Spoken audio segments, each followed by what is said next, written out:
Devenu en l'espace de seulement quelques années l'un des chanteurs les plus populaires de France, Vianney occupe également depuis déjà plusieurs saisons le fauteuil rouge de coach dans l'émission The Voice sur TF1.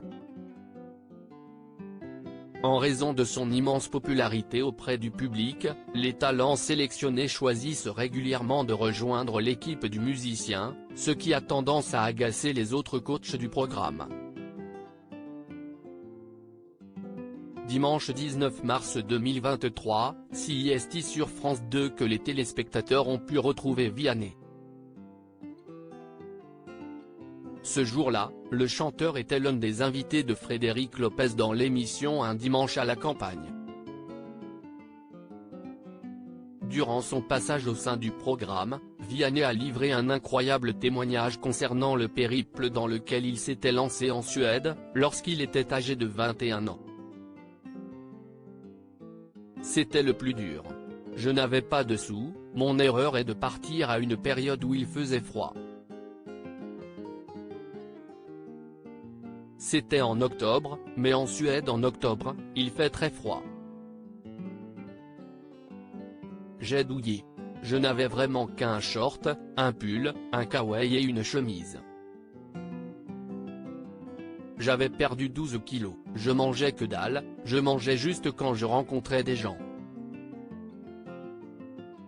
Je faisais 100 bornes par jour, donc j'étais forcément éclaté, a révélé le chanteur. Vianney sur son voyage en Suède, je cherchais un peu une souffrance pour réfléchir, je voulais être seul, tranquille, j'étais étudiant. Partir quand même, CIST comme dans Rendez-vous en terre inconnue. Il y a des gens qui rentrent transformés de cette émission. Ils ne s'y attendent pas. Eh bien CIST pareil ce genre de voyage. Quelque part, je cherchais un peu une souffrance pour réfléchir, pour me connecter à moi aussi et au ciel. Je me suis mis à beaucoup prier, à écrire. CIST Express, ce n'est pas long, CIST 2 mois. Mais par contre, j'ai ramé incroyablement, ça, je ne l'avais pas prévu, a également ajouté Vianney.